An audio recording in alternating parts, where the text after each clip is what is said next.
നമസ്കാരം. കോൺഗ്രസ് പുനഃസംഘടനയിൽ കടുത്ത അതൃപ്തിയിലാണ് ഗ്രൂപ്പ് നേതാക്കൾ. വി.ഡി. സതീശന് എതിരായ പടയൊരുക്കം ഇവർ ശക്തമാക്കുകയും ചെയ്തിട്ടുണ്ട്. കഴിഞ്ഞ ദിവസമായിരുന്നു AI ഗ്രൂപ്പുകൾ സംയുക്തമായി തിരുവനന്തപുരത്ത് രഹസ്യ യോഗവും ചേർന്നത്. ന്യൂസ് 18 ദൃശ്യങ്ങൾ സഹിതം ഈ വാർത്ത പുറത്തുവിട്ടതോടെ MM ഹസൻ ഉൾപ്പെടെയുള്ള നേതാക്കൾ ഇക്കാര്യം തുറന്ന് സമ്മതിക്കുകയും ചെയ്തു. നേതാക്കളുടെ എതിർപ്പ് ശക്തമാകുമ്പോൾ അനുനയിപ്പിക്കാനായി താരിഖ് അൻവർ ഉടൻ കേരളത്തിൽ എത്തും. എന്നാൽ ജനാധിപത്യപരമായാണ് പുനഃസംഘടനാ നടപടികൾ മുന്നോട്ടു പോയത് എന്നാണ് വി.ഡി. സതീശന്റെ പ്രതികരണം. പൊതുവേദി ചർച്ച ചെയ്യുന്നത് ഈ വിഷയമാണ്. ഗ്രൂപ്പ് നേതാക്കളുടെ പരാതിയിൽ കഴമ്പുണ്ടോ? പ്രേക്ഷകർക്കും പ്രതികരിക്കാൻ വിളിക്കേണ്ട നമ്പർ 0471 354 2100. പൊതുവേദിയിലേക്ക് എല്ലാ പ്രേക്ഷകർക്കും സ്വാഗതം.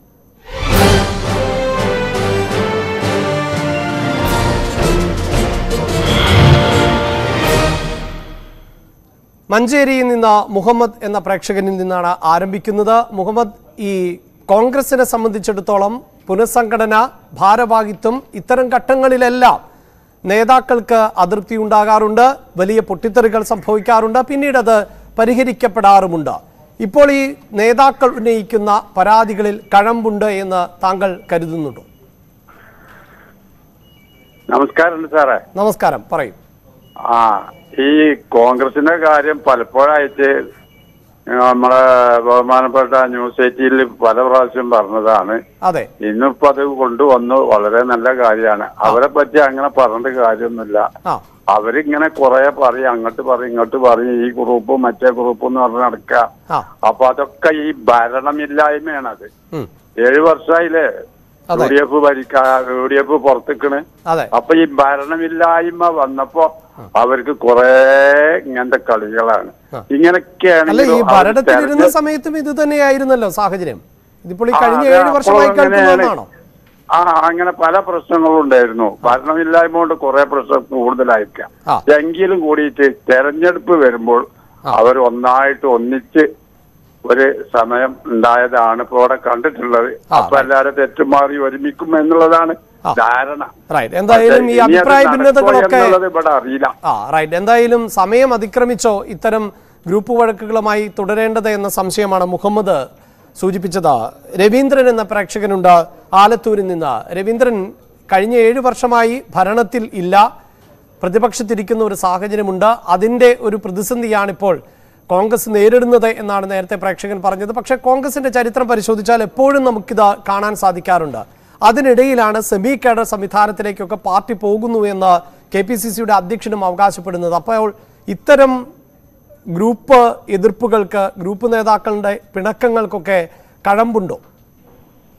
എന്നെ തല്ലണ്ടപ്പ ഞാൻ നന്നാവില്ല എന്ന് പറഞ്ഞത് സത്യമാണ്. കോൺഗ്രസിന്റെ കാര്യത്തിൽ വളരെ സത്യമാണ്. ഈ ഭരണപക്ഷത്ത് ഇത്രയധികം അഴിമതികളും കാര്യങ്ങളും ഒക്കെ നടന്നിട്ട് എത്ര നന്നായിട്ട് ഒന്നിച്ച് നിന്ന് അതിനെ പ്രതിരോധിക്കണ്ടേ? അവർക്ക് വേണ്ടിയല്ല, ജനങ്ങൾക്ക് വേണ്ടി ഒരു നല്ല പ്രതിപക്ഷമാണ് ഒരു നല്ല ഭരണം സൃഷ്ടിക്കുന്നത്. അപ്പൊ അതിനനുസരിച്ച് അവര് നിൽക്കുന്നതിന് പകരം ഈ തല്ല് മാറാണ്ട് കോൺഗ്രസ് ഉണ്ടാവില്ല. മുഹമ്മദ് ഖാൻ പറഞ്ഞത് ശരിയാണ്. കാരണം ഇലക്ഷന്റെ ടൈം വരുമ്പോൾ ഇവരെല്ലാരും ഒന്നിക്കാറുണ്ട്. എങ്കിൽ പോലും ജനങ്ങൾക്ക് ഒരു അവിശ്വാസം വരില്ലേ? ഇവരിങ്ങനെ തമ്മി തല്ലിയാൽ നാളെ ഭരണം ഏൽപ്പിച്ചാൽ വിചാരിക്കില്ലേ അവസ്ഥ? അപ്പൊ നമ്മള് കർണാടക കണ്ട പോലൊക്കെ. അപ്പൊ അത് മനസ്സിലാക്കാതെ കോൺഗ്രസ് പോയാൽ കോൺഗ്രസിന്റെ ഭാവി അല്ല. കർണാടകയിൽ പക്ഷേ ഇത്തരത്തിലല്ലല്ലോ സാഹചര്യം ഉണ്ടായത്. എന്തായാലും കർണാടകത്തിൽ അധികാരത്തിലേക്ക് തിരികെ എത്താൻ സാധിച്ചു. ഈ ഭരണം കിട്ടിക്കഴിയുമ്പോ അധികാരത്തിന് വേണ്ടി തമ്മി തല്ലിയാൽ ജനങ്ങൾ അപ്പൊ തന്നെ അതും മനസ്സിലാക്കും. പഴയ കാലമല്ല, ജനങ്ങൾക്ക് ബുദ്ധിയുണ്ട്. ഇതിപ്പോൾ ഭരണത്തിലല്ല എന്നിരുന്നിട്ട് പോലും തമ്മിൽ തല്ലാണ് എന്നാണല്ലേ? തമ്മിത്തല്ലാണ്. അപ്പോ ഭരണം കിട്ടിക്കഴിയുമ്പോണ്ടാവും. പക്ഷേ കോൺഗ്രസ് എന്നും ഇലക്ഷനോട് എടുക്കുമ്പോ ഒന്നിക്കാറുണ്ട്. അങ്ങനെ ഒന്നിച്ചാൽ ഈ ഭാവിയിൽ കേരളത്തിനും നല്ലത്, അവർക്കും നല്ലത്. ജിജോ എന്ന പ്രേക്ഷകനുണ്ട് കാസർഗോഡ് നിന്ന്. ജിജോ, ഇതിപ്പോൾ പാർട്ടിയെ കൂടുതൽ ശക്തിപ്പെടുത്തണമെന്ന് എപ്പോഴൊക്കെ KPCCയുടെ അധ്യക്ഷനായി വരുന്നോ, ആരൊക്കെ വരുന്നോ, അവരെല്ലാം ഒരേ സ്വരത്തിൽ പറയാറുണ്ട്. പക്ഷേ അപ്പോഴൊന്നും ഈ ഗ്രൂപ്പ് തർക്കങ്ങൾ ഇല്ലാതാക്കാനൊന്നും സാധിക്കാറില്ല. ഗ്രൂപ്പുകളാകട്ടെ ചില ഘട്ടങ്ങളിൽ ഇങ്ങനെ ഇടഞ്ഞു നിൽക്കും. ഇപ്പോൾ 2 ഗ്രൂപ്പുകൾക്കും വലിയ റോളില്ലാതെ വന്നതോടെ അവരിപ്പോൾ ഒരുമിച്ചൊരു ഗ്രൂപ്പായി മാറുന്ന ഒരു സാഹചര്യമാണ് ഉണ്ടായിട്ടുള്ളത്. എന്താണ് താങ്കൾക്ക് മനസ്സിലാക്കാൻ സാധിക്കുന്നത്? സാറേ, ഒരു കാര്യം ഉള്ളതെന്ന് വെച്ചാല്, അപ്പൊ ഈ കേരളത്തിൽ ഈ ആകെയുള്ള ഇത് വെച്ചാല് ഈ കേരള സംസ്ഥാനത്ത് പിന്നെ പ്രതിപക്ഷം എന്നുള്ളതും LDF-ഉം കോൺഗ്രസുമാണ്. അവിടെ BJP എന്നുള്ളത് ഇത് വരുവാണെങ്കിൽ ഇവരെ തമ്മിൽ തല്ലുകൾ നിൽക്കും. കാരണം വെച്ചാൽ ഇവർ ഒന്നിക്കും അന്നേരം. ഈ ജനങ്ങൾ പഴയ പോലെയല്ല സാറേ. ഇപ്പം പഴയതാണെങ്കിൽ ഇപ്പൊ നമുക്കൊന്നും മനസ്സിലാവൂല. കാരണം ഇവരെ അടിപിടിയൊന്നും നമുക്ക് മനസ്സിലാവില്ല. ഇന്നതല്ല. ഇന്ന് നമുക്ക് അന്നേരം അപ്പപ്പോ നമുക്ക് ഈ കിട്ടുന്ന കാര്യങ്ങളുണ്ട്. ഇവർക്കിത് മനസ്സിലാവുന്നില്ല എന്നുള്ളത് എന്റെ ചോദ്യം. കാരണം ഇവർക്കിത് മനസ്സിലാവുന്നില്ലേ? എന്തായാലും ജിജോ പറയുന്നത് ഇതൊക്കെ പൊതുജനം കണ്ടുകൊണ്ടിരിക്കുകയല്ലേ, മനസ്സിലാകുന്നില്ലേ എന്നുള്ളതാണ്. പക്ഷേ ജിജോ, നമുക്കറിയാം പലപ്പോഴും ഈ നേതാക്കൾ തന്നെ മാധ്യമങ്ങൾക്ക് മുന്നിലേക്ക് വരികയും പരസ്യമായി അത്തരം അതിർത്തികളൊക്കെ പറയുകയും ചെയ്ത ചരിത്രവുമുണ്ട് കോൺഗ്രസിന്. വളരെയധികം നന്ദി ജിജോ. തങ്കച്ചൻ എന്ന പ്രേക്ഷകനുണ്ട് കോട്ടയത്ത് നിന്ന്. തങ്കച്ചൻ, ഇപ്പോഴത്തെ സാഹചര്യത്തിൽ ഇത്തരം എതിർപ്പുകൾ ഒക്കെ മാറ്റിവെച്ച് ഒറ്റക്കെട്ടായി നിൽക്കേണ്ട സമയമാണ് എന്നാണ് ചില പ്രേക്ഷകർ അഭിപ്രായപ്പെടുന്നത്. പ്രത്യേകിച്ച് പ്രതിപക്ഷത്ത് ആണ് കോൺഗ്രസ് ഇരിക്കുന്നത്. അവർക്ക് ഭരണത്തിലേക്ക് വരുവാനുള്ള ഒരു അവസരമുണ്ട്, അത് കളഞ്ഞുകുളിക്കുകയാണ് എന്ന അഭിപ്രായമുണ്ട്. താങ്കളുടെ നിലപാടെന്താണ്? എന്റെ നിലപാടെന്ന് പറഞ്ഞാല് കോൺഗ്രസിന്റെ അഭിപ്രായത്തിൽ LDF UDF 80 രൂപീകരിച്ച കാലത്ത് മുതല് ഉമ്മൻചാണ്ടി, AKANTONY, ഈ MM ഹസൻ അങ്ങനെയുള്ള ആൾക്കാരും BM സൂര്യന്, മുല്ലപ്പള്ളി രാമചന്ദ്രൻ ആൾക്കാരുടെ LDF-ന്റെ കൂടെ അധികാരത്തിൽ വന്ന 22 സീറ്റ് കൊണ്ട് ഈ നയനാഥ് മന്ത്രിസഭയിൽ അധികാരത്തിൽ ഇരുന്നവരെല്ലാം അവർക്ക് പിന്നീട് നോക്കുമ്പോൾ അവർക്ക് LDF-ലേക്ക് പോകാൻ താല്പര്യമായിരിക്കും. അതുകൊണ്ടാണ് സത്യസന്ധമായിരിക്കുന്ന നമ്മുടെ പ്രസിഡന്റിനെ അഭിവൃദ്ധിപ്പെടുത്താനും അതുപോലെ തന്നെ നമ്മുടെ പ്രതിപക്ഷ നേതാവിനെ അഭിവൃദ്ധിപ്പെടുത്താനും അവർ നോക്കുന്നത്. കരനത്തിൽ തന്നെ MM ഹസന്റെ പ്രസ്താവന തന്നെ മഴയ്ക്ക് വേണ്ടി മഴ പെയ്യുമെന്ന് അറിയാൻ വേണ്ടി വന്നതാണ്. അതെന്റെ ഒരു ബാലിശമായ ഒരു പരിപാടിയാണ്. അതെ അതെ, ആ ദൃശ്യങ്ങളടക്കം News 18 ആയിരുന്നു വാർത്ത ആദ്യം പുറത്തുവിട്ടത്. അതായത് സത്യം പറഞ്ഞാൽ ഞാനൊരു അനുഭാവിയ. പക്ഷെ ഇവരൊക്കെ ഉണ്ടല്ലോ, ഈ കോൺഗ്രസുകാർക്ക് എപ്പോഴും അധികാരം വേണം. അവർക്ക് കോൺഗ്രസ് എപ്പോഴും നിലനിൽക്കാൻ ഗ്രൂപ്പ് വേണം. ഗ്രൂപ്പ് ഉണ്ടെങ്കിൽ നിലനിൽക്കുള്ളൂ. അത് തന്നെയല്ല ഏറ്റവും നല്ല നേതാവ് എന്ന് പറഞ്ഞ കേരളത്തിൽ നിൽക്കുന്ന രമേശ് ചെന്നിത്തല ഇന്ന് വരെ കോൺഗ്രസ് വിടാത്ത നേതാവ്. കരുണാകരൻജി വരെ പോയിട്ടും ഇന്ന് വരെ കോൺഗ്രസ് വിടാതെ പുറത്തു നിൽക്കുന്ന നേതാവാണ്. കാരണം എന്തായാലും ഈ എംഒസിനെ പോലെയുള്ള നേതാക്കളുടെ പ്രതികരണം, ഇന്നലെ മഴയായിരുന്നു വിഷയമെന്ന് പറഞ്ഞത്, എന്തായാലും ഗ്രൂപ്പ് മഴയാണ് പാർട്ടിയിൽ നിന്ന് എല്ലാവർക്കും അറിയാം. താങ്കളൊരു പാർട്ടി അനുഭാവിയാണ്. താങ്കൾക്ക് പോലും അത്തരം പ്രതികരണങ്ങൾ ബുദ്ധിമുട്ടുണ്ടാക്കുന്നുണ്ട് എങ്കിൽ തീർച്ചയായും ഇത് അനുഭാവികളെ സംബന്ധിച്ചിടത്തോളം അതിലേറെ ബുദ്ധിമുട്ടുണ്ടാക്കുന്ന ഒന്നാണ്. സജികുമാർ എന്ന പ്രേക്ഷകനുണ്ട്. സജികുമാർ, താങ്കൾ കോൺഗ്രസ് അനുഭാവിയാണോ?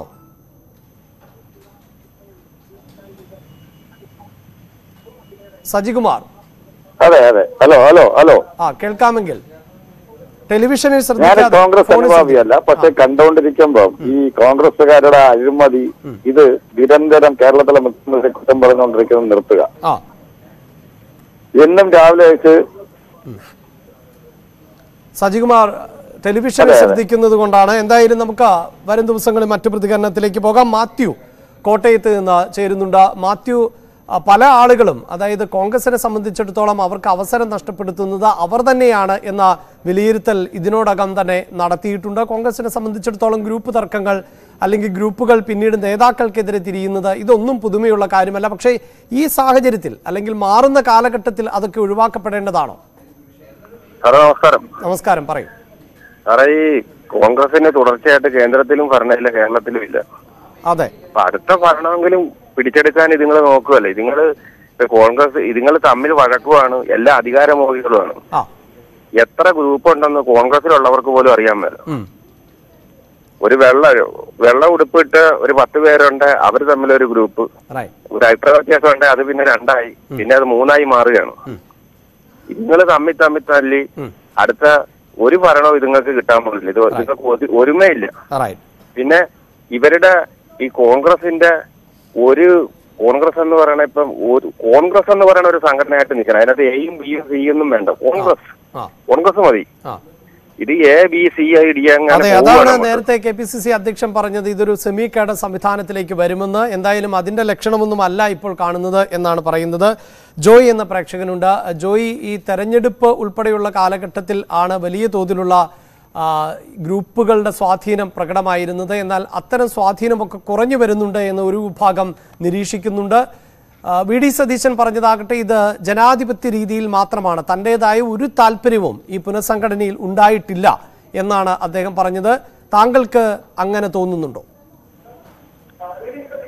എന്റെ അഭിപ്രായം എന്ന് പറഞ്ഞാല് അത് ഇവരുടെ ഇപ്പോഴത്തെ അവസ്ഥ കണ്ടിട്ട് സങ്കടം തോന്നുവാണ്. സങ്കടം പറഞ്ഞു കഴിഞ്ഞാല് ഇവർ ഈ പ്രായമായ ഈ തടവൊഴിഞ്ഞ സിംഹങ്ങളെല്ലാം ഒഴിവാക്കിയിട്ട് യുവതലമുറയ്ക്ക് ഇത് എത്തിച്ചു കൊടുക്കുകയാണെങ്കിൽ ഭാവിയില് രാജ്യത്തിന് അതൊരു ഗുണമായി തീരും. ഇവരെ പട്ടിയിട്ട് തിന്നുമില്ല പശുവിനെ കൊണ്ട് തീറ്റിക്കാലെന്ന് പറഞ്ഞ പോലെ ഇവര് പിടിച്ചു നിൽക്കുന്നത് നിങ്ങളെല്ലാം ഒഴിവാക്കി കണ്ടം ചെയ്ത് കളയാൻ കഴിഞ്ഞതാ. അങ്ങനെയൊക്കെ ഒരു പാർട്ടിക്ക് സാധിക്കുമോ? അവരൊക്കെ ഈ പാർട്ടി നല്ല കാര്യമുണ്ട്. കാരണം കോൺഗ്രസിന്റെ ദുരവസ്ഥ തീരുവോ എങ്ങനെ? ഇവർ ഈ പ്രായമായി ചടകൊഴിഞ്ഞ സിംഹങ്ങൾ ഇങ്ങനെ മസിൽ പിടിച്ചു നിൽക്കുന്ന അവസ്ഥ കൊണ്ട് എന്താ പറയുന്നത് രാജ്യത്തിനും പാർട്ടിക്കും തന്നെ ദോഷമാണ്. താങ്കൾ ഒരു പാർട്ടി അനുഭാവിയാണോ? ഞാൻ ഒരു പാർട്ടിയുടെ അനുഭാവിയല്ല. പക്ഷെ ഇത് കണ്ടുകൊണ്ടിരിക്കുന്ന ഒരു പ്രേക്ഷകൻ എന്ന നിലയിൽ കോൺഗ്രസ് ഒക്കെ അധികാരത്തിൽ വരണം, കോൺഗ്രസും അല്ലെങ്കിൽ രാഷ്ട്രീയ പാർട്ടിയെ നിലനിൽക്കണമെന്നൊരു ആഗ്രഹിക്കുന്നു. കോൺഗ്രസ് എന്ന പാർട്ടി നശിക്കുന്നതോടുകൂടി രാജ്യത്തിന്റെ അരക്ഷിതാവസ്ഥ വരുമെന്നുള്ളത് 100% ഉറപ്പാണ്.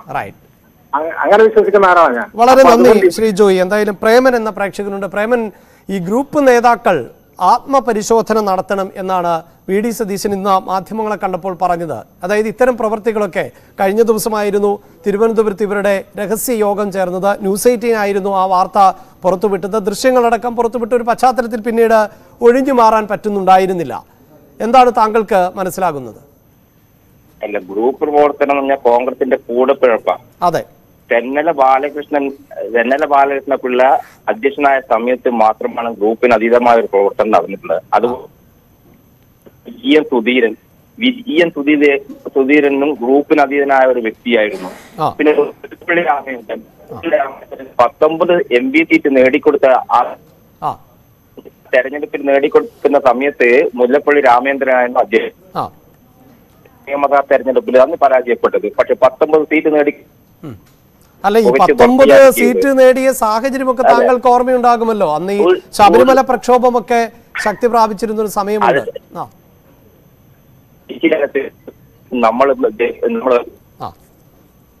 പോലും ദേശീയ തലത്തിൽ കോൺഗ്രസ് അധികാരത്തിൽ വരണം എന്ന് തന്നെയാണ് ഞങ്ങൾ ആഗ്രഹിക്കുന്നത്. കാരണം അതിൽ ദേശീയ തലത്തിൽ ഇടതുപക്ഷത്തിന് ഒരു പ്രസക്തിയുമില്ലാത്ത സാഹചര്യത്തിൽ ഇന്ന് BJP പ്രസ്ഥാനം കോൺഗ്രസ് തന്നെ മുൻകൈ എടുക്കണം. എന്തായാലും പ്രേമൻ, താങ്കൾ സംസാരിക്കുന്നതിനിടയ്ക്ക് തടസ്സപ്പെടുന്നുണ്ട്. ഇപ്പോൾ പാലായിൽ നിന്ന് സുമേഷ് എന്ന പ്രേക്ഷകൻ ഉണ്ട്. സുമേഷ്, എന്താണ് താങ്കളുടെ അഭിപ്രായം? ഈ ഗ്രൂപ്പ് നേതാക്കൾ പരാതി ഉന്നയിക്കുകയാണ്, അവർക്ക് വേണ്ടത്ര പരിഗണന നൽകിയിട്ടില്ല എന്ന്. താരിഖ് അൻവർ അടുത്ത ദിവസം കേരളത്തിലേക്ക് എത്തും എന്നാണ് അറിയാൻ സാധിക്കുന്നത്. സാറേ, ഞങ്ങൾ ഈ ഇവിടെ ഇടതിന്റെയും വലുതിന്റെ ഒക്കെ ഗ്രൂപ്പും പോരും കണ്ടാണ് ഞങ്ങൾ പാലായിൽ മാതൃക കാണിച്ചു കൊടുത്തായിരുന്നു. ഇതിലൊന്നും അല്ലാത്തൊരു മാനസികാപ്പനെ ഞങ്ങൾ ജയിപ്പിച്ചു. വൻഭൂരിപക്ഷം നല്ലൊരു MLA ഇപ്പം എല്ലാ കാര്യങ്ങളും നടന്നു. ഇനി പുള്ളിയായിട്ട് തോപ്പിരുന്നെടുക്കാന ഇതിപ്പോ മാനസികാപ്പനെ വിജയിപ്പിച്ചു എന്ന് പറയുമ്പോൾ ഈ കഴിഞ്ഞ കാലഘട്ടത്തിലാണെങ്കിൽ അത് UDF-ന്റെ പിന്തുണയോടെയല്ലേ വിജയിച്ചത്? അല്ല, UDF-ന്റെ പിന്തുണയോടെയല്ലേ ഇപ്രാവശ്യം ജയിച്ചത്. പുള്ളി ജയിക്കാം. ഒരു പാർട്ടിയിലും ഇല്ല പുള്ളി ജയിപ്പിക്കുക. അത് വേറെ കാര്യമുണ്ട്. ഇപ്പൊ ഇവിടെ കേരളത്തിൽ എന്ന് പറഞ്ഞാൽ ലീഗെങ്ങാനും ഈ മുന്നണി എന്ന് പറഞ്ഞാൽ കോൺഗ്രസിന്റെ അവസ്ഥ സാറിന് കൊടുക്കുകയെ കോൺഗ്രസ് ഇല്ല, തീർന്നു പോകും. അതുപോലെ കേന്ദ്രത്തിൽ തന്നെ മുള്ളും മുരിക്കും പാമ്പ് മുഴുവൻ എല്ലാം ചേർന്നോണ്ടല്ല ഇപ്പൊ രക്ഷപ്പെടാൻ നോക്കുന്നത്. എന്നിട്ട് ഇവര് രക്ഷപ്പെടാൻ വേണ്ടി ശ്രമിക്കുന്നുണ്ടോ? ഇല്ലല്ലോ. ഈ തമ്മിത്തല്ലല്ലേ ഇവിടെ നടന്നുകൊണ്ടിരിക്കുന്നത്. ഈ തമ്മിത്തല്ലേ ഡൽഹിയിലും എല്ലാ സംസ്ഥാനത്തും അറിയുന്നതല്ലേ. അപ്പൊ ഇതെങ്ങനെ ഇവരുടെ കൂടെ കൂട്ടുകൂടുന്നേ? ഇവരുടെ കൂടെ കൂട്ടുകൂടാൻ നിൽക്കുന്ന പാർട്ടിക്കാർ ചിന്തിക്കേണ്ടത് ഇവരുടെ കൂടെ കൂട്ടുകൂടിയാൽ അവസാനം അവര് പെരുവഴിയിലാവും. അവരും പെരുവഴിയാവും, ഇവരും പെരുവയാവും. ഒറ്റക്കെട്ടായിട്ട് നിന്ന് പോലെ ആരെങ്കിലും ശ്രമിച്ച് നല്ല രീതിയിൽ ഈ പാർട്ടിയെ കൊണ്ടുവരാൻ എല്ലാം കൂടെ ABCD എല്ലാം കൂടെ കൂടിയാ ആക്രമിക്കും. അങ്ങനെയല്ലേ സുധീരിന് പറ്റിയത്. സുധീര് നല്ല രീതിയിൽ ഈ പാർട്ടിയെ കൊണ്ടുവന്നല്ലേ. സ്വയം തോന്നലില്ല. ഇല്ല, നന്നാവണമെന്നൊരു സ്വയം തോന്നുന്നില്ല. ഇതിപ്പോ കേന്ദ്രത്തിൽ മുള്ളും മൂരിക്കും പുറമെ എല്ലാം കൂടെ കൂട്ടി ഭരിക്കാനുള്ള ശ്രമത്തിൽ നടക്കണം. പക്ഷെ അത് എങ്ങനെയാവും എന്നുള്ള അവസാനം കൂടെ കൂടുന്നവരുടെ അവസ്ഥയും കൂടെ ഗോവിന്ദ എന്നുള്ള. വളരെ നന്ദി ഉമേഷ്. അതായത് സ്വയം നന്നാവുന്നില്ല, അതിനൊപ്പമാണ് മറ്റു ഗ്രൂപ്പുകളെയും മറ്റു പാർട്ടികളെയും ഒക്കെ ഒരുമിപ്പിച്ച് നിർത്തിക്കൊണ്ട് കേന്ദ്രത്തിൽ അധികാരത്തിൽ വരാൻ ശ്രമിക്കുന്നത് എന്നാണ് ഉമേഷ് എന്ന പ്രേക്ഷകൻ പറയുന്നത്. എന്തായാലും കോൺഗ്രസ് പുനഃസംഘടനയിൽ ഗ്രൂപ്പ് നേതാക്കൾക്ക് കടുത്ത അതൃപ്തിയുണ്ട്. അത് പരസ്യമായി തന്നെ അവർ പ്രകടമാക്കുന്ന സാഹചര്യം കൂടിയാണുള്ളത്. അതിന്റെ പശ്ചാത്തലത്തിലാണ് താരിഖ് അൻവർ വീണ്ടും കേരളത്തിലേക്ക് എത്തുന്നത്. പൊതുവേദി തുടരും ഇടവേളയ്ക്ക് ശേഷം.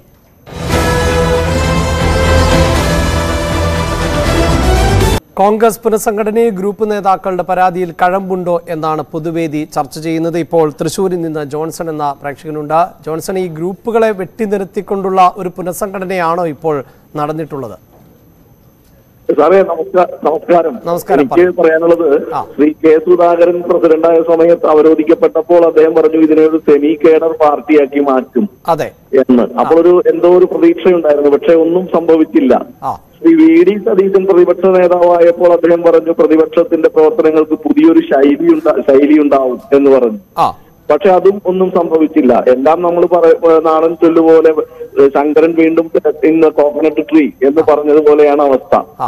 ഈ ഗ്രൂപ്പുകളുടെ പരാതിയിൽ കഴമ്പുണ്ടോ എന്നുള്ള ചോദ്യം തന്നെ പരിഹാസോദ്യോഗമാണ്. അതായത് ഒരു പാർട്ടിയിൽ ഗ്രൂപ്പുകൾ ഉണ്ടാവുക എന്ന് പറയുന്നത് എത്ര അപഹാസ്യമാണ്. ഒരു പാർട്ടിക്ക് ഒറ്റ പാർട്ടിയായിട്ട് നിൽക്കാൻ കഴിയുന്നില്ല. അതൊരു ഗ്രൂപ്പുകൾ ഉണ്ട് എന്നുള്ളത് ഒരു അലങ്കാരമായിട്ട് കൊണ്ട് നടക്കുന്നത് തന്നെ എത്രയോ ശോചനീയമായ അവസ്ഥയാണ്. അത് അഭിമാനമായും അലങ്കാരമായും ബഹുമതിയായും ഒക്കെ വിളിച്ചു പറയുന്ന നേതാക്കൾ ആദ്യം തന്നെ ഈ കോൺഗ്രസ് പാർട്ടിയിൽ ഒരു സംഘടനാ തെരഞ്ഞെടുപ്പും സംഘടനാ പ്രവർത്തനവും ഒരു കോൺഗ്രസ് എന്ന് പറയുന്ന ഒരു ഒറ്റ പാർട്ടിയാണെന്നുള്ള ചിന്ത തന്നെ. എന്തായാലും കോൺഗ്രസ് ഒരു പാർട്ടിയാണ്, ഒരൊറ്റ ഐക്യത്തോടു കൂടിയാണ് മുന്നോട്ട് പോകേണ്ടത് എന്ന വിചാരം ഈ നേതാക്കൾക്ക് തന്നെയാണ് ഉണ്ടാകേണ്ടത് എന്നാണ് ജോൺസൺ പറയുന്നത്. ദീപു എന്ന പ്രേക്ഷകനുണ്ട് തിരുവനന്തപുരത്ത് നിന്ന്. ദീപു, ഇത് ഒട്ടും പുതുമയുള്ള ഒന്നല്ല. കോൺഗ്രസിനെ സംബന്ധിച്ചിടത്തോളം എല്ലാ കാലവും എല്ലായ്പ്പോഴും എല്ലാ വിഷയങ്ങളിലും ഈ ഗ്രൂപ്പ് തർക്കങ്ങൾ പ്രകടമാകാറുണ്ട്. പക്ഷേ പലപ്പോഴും അത് പരിഹരിക്കപ്പെടാറുമുണ്ട്. ഇപ്പോഴത്തെ ഒരു സാഹചര്യത്തെ എങ്ങനെയാണ് നോക്കിക്കാണുന്നത്? ഈ 2016 മുമ്പുണ്ടായിരുന്ന ഒരു ഗ്രൂപ്പ് അല്ല ഇപ്പൊ ഉള്ളത് എന്നാണ് ഞാൻ രാഷ്ട്രീയമായിട്ട് മനസ്സിലാക്കുമ്പോൾ എനിക്ക് തോന്നുന്നത്. കാരണം എന്താ വെച്ചാല് ആ ഗ്രൂപ്പുകൾ ഏകദേശം പിന്നെ തവിടുപൊടിയായിട്ടുണ്ട് കോൺഗ്രസിൽ. കാരണം അധികാരമില്ല, അതുകൊണ്ട് തന്നെ ഉണ്ട്. പക്ഷെ AI ഗ്രൂപ്പുകളില് നേതാക്കന്മാർക്കൊന്നും ഇതുവരെ അവർക്ക് സ്ഥാനചലനങ്ങളോ അവർക്ക് എന്തെങ്കിലും കിട്ടാതിരിക്കലോ ഒന്നും ഉണ്ടായിട്ടില്ല. തൊട്ടു താഴെയുള്ള ഗ്രൂപ്പ് മാനേജർ തൊട്ട് സംസ്ഥാന തലത്തിലുള്ള ഗ്രൂപ്പിന്റെ ആൾക്കാര്, പിന്നെ ജില്ലാ തലത്തിലുള്ള ഗ്രൂപ്പിന്റെ ആൾക്കാര്, ഇവരൊക്കെ ഈ ജീവിതം മുഴുവൻ ഈ ഗ്രൂപ്പ് നേതാക്കൾക്ക് വേണ്ടി ജീവിതം ഹോമിച്ച് അവർക്ക് ഇനി വേറൊരു സ്ഥലത്തേക്ക് പോകാൻ കഴിയില്ല. അപ്പൊ അവരെ ഈ ഗ്രൂപ്പിലേക്ക് പിടിച്ചു നിർത്താനായിട്ട് ഈ പറയുന്ന രമേശ് ചെന്നിത്തലയും അതുപോലെ ഉമ്മൻചാണ്ടിയുടെ ഗ്രൂപ്പും നടത്തുന്ന ഒരു കളിയാണ്. അവരെ പറ്റിക്കലാണ് ഇവർ ചെയ്തുകൊണ്ടിരിക്കുന്നത്. കാരണം ഇവർ നേരത്തെ തന്നെ സതീശനും ഈ സുധാകരനും ഒക്കെ ആയിട്ടുള്ള എല്ലാ ഡീലും കഴിഞ്ഞു. എല്ലാരും ഇനി അറിയാം അവർക്ക് ഇനി ഒന്നും സംഭവിക്കാൻ പോകില്ല. അപ്പൊ അവരെ തൃപ്തിപ്പെടുത്തി അവരെ പറ്റിക്കലാണ് ഈ രമേശ് ചെന്നിത്തലയും മേളിലുള്ള ആൾക്കാരും ചെയ്യുന്നത്. കാരണം അവർ ഇത്രയും നേരം വെള്ളം കോരിയും വിറക് വെട്ടിയും ഒക്കെ ഇവർക്ക് വേണ്ടി കൂടെ നിന്നു. ഇപ്പൊ നിങ്ങൾക്ക് വേണ്ടി ഞങ്ങളൊക്കെ ഇതൊക്കെ കാണിക്കുന്നുണ്ട്. മസ്കറ്റ് ഹോട്ടലിൽ ഇപ്പൊ ഞങ്ങൾ ചായ കുടിക്കുന്നുണ്ട്, ഇതാ ഞങ്ങളൊക്കെ ഗ്രൂപ്പ് കാണിക്കുന്നുണ്ട്, ഇതാ നിങ്ങൾക്ക് വേണ്ടി ഞങ്ങൾ നിൽക്കുകയാണെന്ന് കാണിക്കാൻ വേണ്ടിയിട്ടുള്ള കള്ളത്തരമാണ്. ഈ നേതാക്കന്മാർ ഈ അണികളെ പറ്റിക്കുകയാണ്. ഈ അണികൾ ഇത് കണ്ട് ഇതാ ഞങ്ങൾക്ക് വേണ്ടി ഇവര് ഇങ്ങനെ ചെയ്യുന്നു എന്ന് കരുതരുത്. ഉറപ്പാണ്, അവരെ പറ്റിക്കുകയാണ്, അണികളെ പറ്റിക്കുകയാണ് ചെയ്യുന്നത്. ദീപു, വളരെയധികം നന്ദി. റെജീനയുണ്ട് പാലക്കാട് നിന്ന്. റെജീന, ഈ അണികളെ അല്ലെങ്കിൽ അവരുടെ കണ്ണിൽ പൊടിയിടുന്ന ഒന്നാണോ ഇപ്പോൾ ഈ നേതാക്കൾ നടത്തിക്കൊണ്ടിരിക്കുന്ന നീക്കങ്ങൾ? അതെ, അതിലെന്താ സംശയം? അതിലൊരു സംശയമില്ലല്ലോ. ഇതിപ്പോ അനീതിക്കെതിരെ ഒറ്റക്കെട്ടെന്നാണല്ലോ ഇവരുടെ കാര്യങ്ങളെ. ഇതിപ്പോ തണ്ണിമത്തൻ മുകളിൽ നിന്ന് നമ്മള് ഏറ്റവും മുകളിൽ നിന്ന് നമ്മൾ തണ്ണിമത്തൻ താഴത്തിടുമ്പോ അത് ചിന്നിച്ചെതിറില്ലേ, ആ ഒരു അവസ്ഥയിലേക്കാണ് ഇപ്പോ പോയിക്കൊണ്ടിരിക്കുന്നത്. ഈ സതീശനൊക്കെ, ഈ പ്രതിപക്ഷ നേതാവിനൊക്കെ ഇത് എന്തിന്റെ തൂക്കരാണ്? ഈ മുഖ്യമന്ത്രിനെയൊക്കെ ഇങ്ങനെ പരിഹസിച്ച് അയാൾക്ക് ഇനിയും അങ്ങേരെ കാണേണ്ട ഒരു അവസ്ഥ വരില്ലേ? ഇതൊന്നും ശരിയായിട്ടൊരു ഏർപ്പാടില്ല. അയാൾ ഒരു അതിന്റെ ഉൾപ്പെടെയുള്ളവരുടെ പ്രവർത്തികൾ ഇപ്പോൾ ശരിയായ നിലയിലല്ല എന്നാണ് പറയുന്നത്. ശരിയായ രീതിയിലല്ല സാർ. ഞാൻ രണ്ടു കാര്യങ്ങളോടും പറഞ്ഞിട്ട് ഞാൻ അവസാനിപ്പിക്കാം. ഏതായാലും വിജിലൻസ് അന്വേഷണം പിന്നെ സതീശൻ അതെങ്ങനെയാണ് മുഖ്യമന്ത്രിനെ പരിഹസിച്ച അതേ നാവ് കൊണ്ട് അയാള് ഇതേ അന്വേഷണം നേരിടാൻ അയാള് തയ്യാറാവണം. അല്ല, അത് തയ്യാറാണെന്നാണ് പറഞ്ഞത്. സ്വാഗതം ചെയ്യുന്നു എന്നാണ് പറഞ്ഞത്. ഹൈക്കോടതി അടക്കം നേരത്തെ തള്ളിയ വിഷയമാണ് എന്ന് അദ്ദേഹം തന്നെ പറയുന്നു. സ്വാഗതം ചെയ്യാൻ അതിപ്പോ പറയാൻ ആർക്കും ആണെങ്കിലും പറ്റുമല്ലോ സാർ. ഇതിപ്പോ പുനർജനി പദ്ധതിയിലൂടെ വിദേശത്ത് നിന്ന് പണം അയാൾ പിരിച്ചതിന് തെളിവുണ്ട്. അയാള് തന്നെ അത് പിന്നെ ഒരു പ്രസംഗത്തിലൂടെ അയാൾ സമ്മതിച്ചിട്ടുണ്ട്, പരസ്യമായി സമ്മതിച്ചിട്ടുണ്ട്. മുഖ്യമന്ത്രിനെ പറയുന്ന അതേ നാവ് കൊണ്ട് തന്നെ മുഖ്യമന്ത്രിനെ ഇപ്പൊ അയാൾ പരിഹസിച്ചല്ലോ. എനിക്ക് പേടിയായെന്ന് പറയൂ മുഖ്യമന്ത്രിയുടെ അടുത്ത് നിന്ന്. കാണാം, നമുക്ക് കേരളത്തിലെ ജനങ്ങൾ ഒന്നടങ്ങ് കാണാൻ വേണ്ടി കാത്തിരിക്കുകയാണ് ഇയാളുടെ ഗ്രൂപ്പ് തർക്കമാണ്. എങ്കിലും റെജീന പറയുന്ന അഭിപ്രായത്തെ സ്വാഗതം ചെയ്യുന്നു. പ്രത്യേകിച്ച് നിലവിലെ രാഷ്ട്രീയത്തിൽ പുനർജനി പദ്ധതിയുമായി ബന്ധപ്പെട്ട വിജിലൻസ് അന്വേഷണം, അത് വി ഡി സതീശനെതിരെയുള്ളത് ഒക്കെ വളരെയധികം ശ്രദ്ധിക്കുന്നു ഈ ജനങ്ങൾ എന്നതാണ് ഈ പ്രതികരണത്തിൽ നിന്ന് മനസ്സിലാക്കുന്നത്. കാസിം എന്ന പ്രേക്ഷകനുണ്ട് ആലപ്പുഴയിൽ നിന്ന്. കാസിം, റെജീനയെ പോലുള്ളവരുടെ പ്രതികരണവും താങ്കൾ ശ്രദ്ധിച്ചു കാണും. അത്തരത്തിൽ സ്ത്രീകൾ ഉൾപ്പെടെ നമുക്ക് ചുറ്റുമുള്ള രാഷ്ട്രീയ നേതാക്കളുടെ പ്രവൃത്തികൾ, അവരുടെ വാക്കുകൾ പോലും ഇത്രയധികം ശ്രദ്ധിക്കുന്നു. അതിനിടയിലാണ് ഈ കോൺഗ്രസിലെ ഗ്രൂപ്പ് നേതാക്കൾ ഇത്തരത്തിൽ തങ്ങൾക്ക് കൃത്യമായി പരിഗണന ലഭിച്ചില്ല എന്ന ആക്ഷേപവും പരാതിയും ഒക്കെയായി യോഗങ്ങൾ ഉൾപ്പെടെ ചേരുന്നത്. ഹലോ കേൾക്കാവോ? കേൾക്കാം കാസിം, പറയൂ. ഇത് ഗ്രൂപ്പിന്റെ നേതൃത്വം കൊടുക്കുന്ന 1-2 നേതാക്കന്മാരില് അവരെന്തുകൊണ്ട് രംഗത്ത് വരുന്നില്ല? ഈ ഗ്രൂപ്പിൽ ഉണ്ടെന്ന് പറയപ്പെടുന്ന ഈ ഗ്രൂപ്പിലെ തർക്കങ്ങളും അണികളിലുള്ള ഈ തർക്കങ്ങളും അഭിപ്രായ വ്യത്യാസങ്ങളും പരിഹരിക്കാൻ അവരാണ് രംഗത്ത് വരേണ്ടത്. അല്ലാതെ ഡൽഹിയിൽ നിന്ന് ഇപ്പൊ വന്നു പോയാൽ ഒരു തണുപ്പിച്ചിട്ട് അവർ പോകും. അവരാണ് ഈ പരാതി ഹൈക്കമാൻഡിനെ അറിയിച്ചത്. ആര്? അല്ല, ഗ്രൂപ്പ് നേതൃത്വം പറയണം ഞങ്ങളുടെ പേരിൽ ഇനി ഒരു ഗ്രൂപ്പ് ഇല്ല, അങ്ങനെ തർക്കം ഉണ്ടാക്കണ്ട എന്ന് അവർ ജനങ്ങളുടെ മധ്യത്തിൽ നിന്ന് പറയണം, മധ്യത്തിൽ എത്തി പറയണം. ജനങ്ങളെ ബോധ്യപ്പെടുത്തി പറയണം. അല്ലാതെ ഇങ്ങനെ ഈ നേരത്തെ ഒരു പ്രേക്ഷകൻ പറഞ്ഞ പോലെ എവിടെയെങ്കിലും ഹോട്ടലിൽ ഇരുന്ന് പരസ്പരം പറയല്ല, ജനങ്ങളുടെ മുമ്പിൽ. മനസ്സിലായി. ഞാൻ നേരത്തെ സൂചിപ്പിച്ചതിൽ പിശകുണ്ടാണ്, ഞാൻ കേട്ടതിലെ പിശകാണ്. താങ്കൾ ഈ ഗ്രൂപ്പുമായി ബന്ധപ്പെട്ട് മറ്റൊരു പ്രതികരണമാണ് നടത്തിയത് എന്നാണ്. അതായത് താങ്കൾ പറയുന്നത് ഗ്രൂപ്പുകൾ ഇല്ല എന്ന് ഈ നേതാക്കൾ തന്നെ, ഗ്രൂപ്പ് നേതാക്കൾ തന്നെ പരസ്യമായി പറയണം എന്നുള്ളതാണ്. യാതൊരു തരത്തിലുള്ള പ്രവർത്തനവും അവരുടെ പേരിൽ നിന്നുകൊണ്ട് പുറകിൽ നിന്നുള്ള ഈ കളി അവർ പാടില്ല. എന്തായാലും ഗ്രൂപ്പ് നേതാക്കൾ പരസ്യമായി ഞങ്ങൾക്ക് ഗ്രൂപ്പ് ഉണ്ട് എന്ന് പറയുന്നില്ല. അതുകൊണ്ട് തന്നെ മാധ്യമങ്ങൾ ചോദിക്കുമ്പോഴടക്കം അങ്ങനെയൊക്കെ ഗ്രൂപ്പ് ഇല്ല എന്ന തരത്തിലാണ് പ്രതികരണങ്ങൾ പലപ്പോഴും വരാറ്. അതുകൊണ്ട് അവർ പരസ്യമായി സമ്മതിക്കുന്ന ഒന്നല്ല, പക്ഷേ എല്ലാവർക്കും അറിയാവുന്ന ഒന്ന് തന്നെയാണ് ഗ്രൂപ്പ് തർക്കം. ഇപ്പോൾ ഈ KPCCയിലെ പുനഃസംഘടനയുമായി ബന്ധപ്പെട്ടും ആ ഗ്രൂപ്പ് പോര് തുടരുകയാണ്. പോൾ എന്ന പ്രേക്ഷകൻ കൂടിയുണ്ട്. പോൾ, താങ്കളിൽ അവസാനിപ്പിക്കാം. ക്ഷമിക്കണം, അദ്ദേഹം ഇപ്പോൾ ടെലിഫോൺ ലൈനിൽ ഇല്ല. എന്തായാലും ഈ വിഷയം അവസാനിപ്പിക്കുകയാണ്. ഏറ്റവും ഒടുവിൽ ഓൺലൈൻ വഴി അഭിപ്രായങ്ങൾ രേഖപ്പെടുത്തുമ്പോൾ ഗ്രൂപ്പ് നേതാക്കളുടെ പരാതിയിൽ കഴമ്പുണ്ടോ എന്ന ചോദ്യത്തിന് 44% പ്രേക്ഷകരാണ് കഴമ്പുണ്ട് എന്ന് അഭിപ്രായപ്പെടുന്നത്. 56% പ്രേക്ഷകർ കഴമ്പില്ല എന്നാണ് പറയുന്നത്. പൊതുവേദി പൂർണ്ണമാവുകയാണ്. നാളെ മറ്റൊരു വിഷയവുമായി വീണ്ടും കാണാം. നമസ്കാരം.